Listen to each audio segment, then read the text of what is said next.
You're listening to Teacakes on the Sis podcast, sharing little bites of life. Hey y'all, assalamu alaikum, this is Sister Hoff. Today, I'm going to be talking about soapboxes. Soapbox speeches are more of a metaphor referring to an actual physical thing. So historically, you would have wooden crates that were used for carrying soap. They were soap boxes. And when somebody wanted to make a speech, they would just flip it upside down, stand on it, because they were just reliable to stand on for a instant stage. Now I can stand up and make my speech about something. So because of that, and that was so common as to be used for these kinds of things, now we would consider when somebody stands up to talk about something that they're really passionate about, really important, that they want to share with others, we call it a soapbox speech. There's a time and a place for having a soapbox speech, and if you've ever been to any major city, especially in DC, you'll find people on different street corners, definitely outside the White House, and definitely during big protests, you'll have like dozens of people in one street having their speech, possibly drawing a crowd, or just, having their little speech up there by themselves. They're generally much shorter, not like these big, long public speeches that are very planned out, like presidential speeches, or when there's certain events and it's really dedicated and people really have done their research and they know there's going to be a large crowd.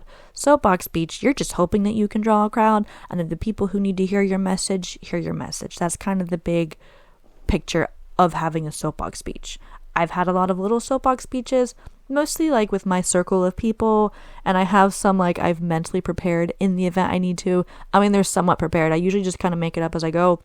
Not make it up, but I go with it and see whatever comes out, whatever feels right, but I at least have the ideas in my mind prepared if I ever get into certain situations I need to speak up, because there are times when you do need to speak up. You need to be able to have your little soapbox speech to speak out, speak up and speak out when it's the right time and place to do so.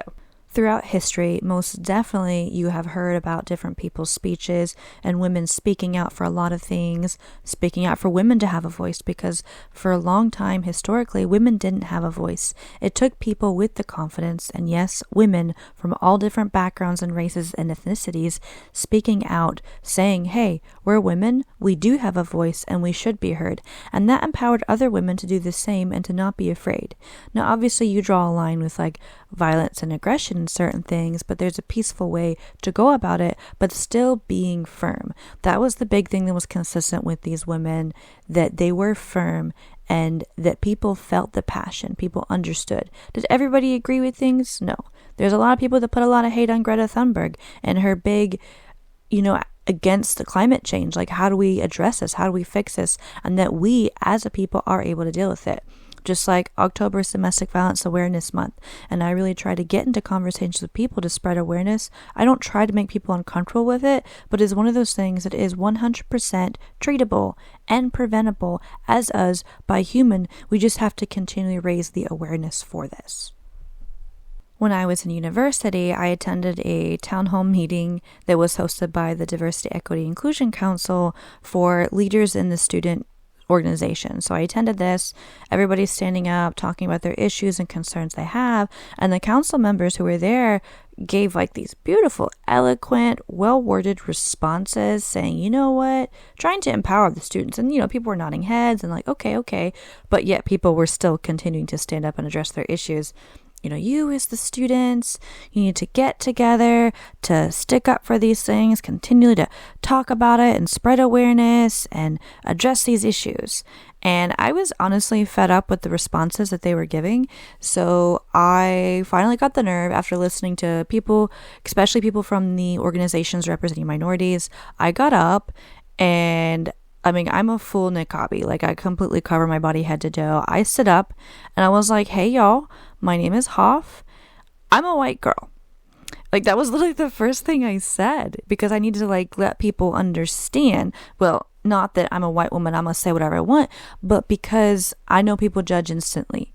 And because of my personal experience, I was like, look, you guys are sitting here saying that these are the students and that they need to address and deal with the problem, but they're telling you what the problem is and you're not doing anything about it, because the problem, I'm telling you right now from my experiences as a woman who's fully covered, it's not the students. I'm not having a college student, I'm not having a Gen Z person walk up to me and ask me what Middle Eastern country I'm from, or try to speak to me in Arabic or something, because I don't speak any Arabic. Or, people would, if I say, oh, I'm from America, they'd be like, oh, but where's your family from?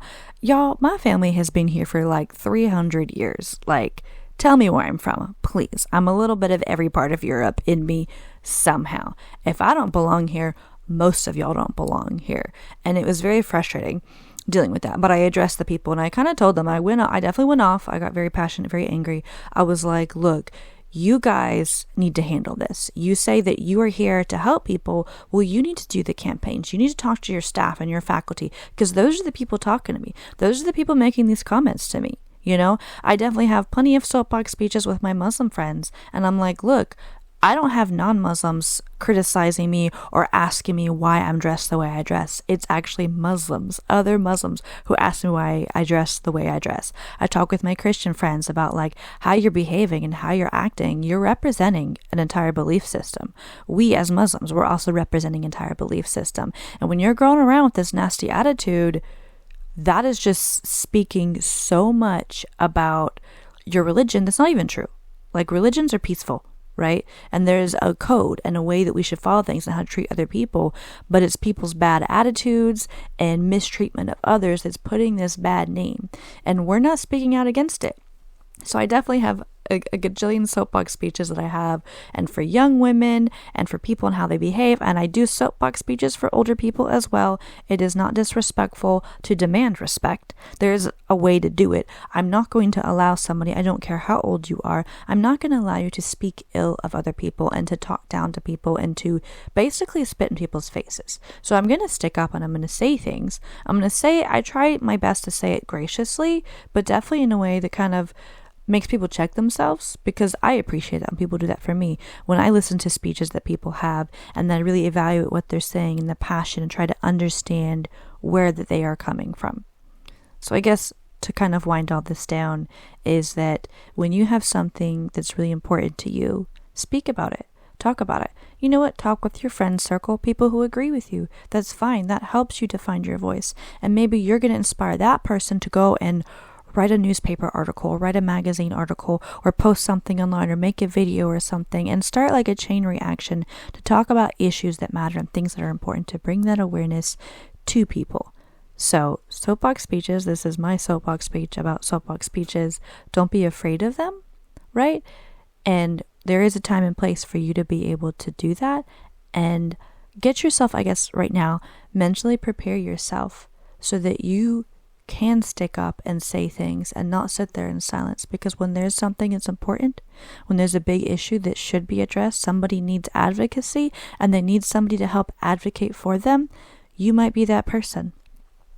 I hope that this episode has helped you learn a little bit maybe about yourself. Not be afraid to speak out on matters that matter to you, things that are important to you, but also for other people, to empower other people, to encourage other people, to take us forward, to change, but in a good way, to appreciate people and our differences and our commonalities. Until next time, Assalamu alaikum.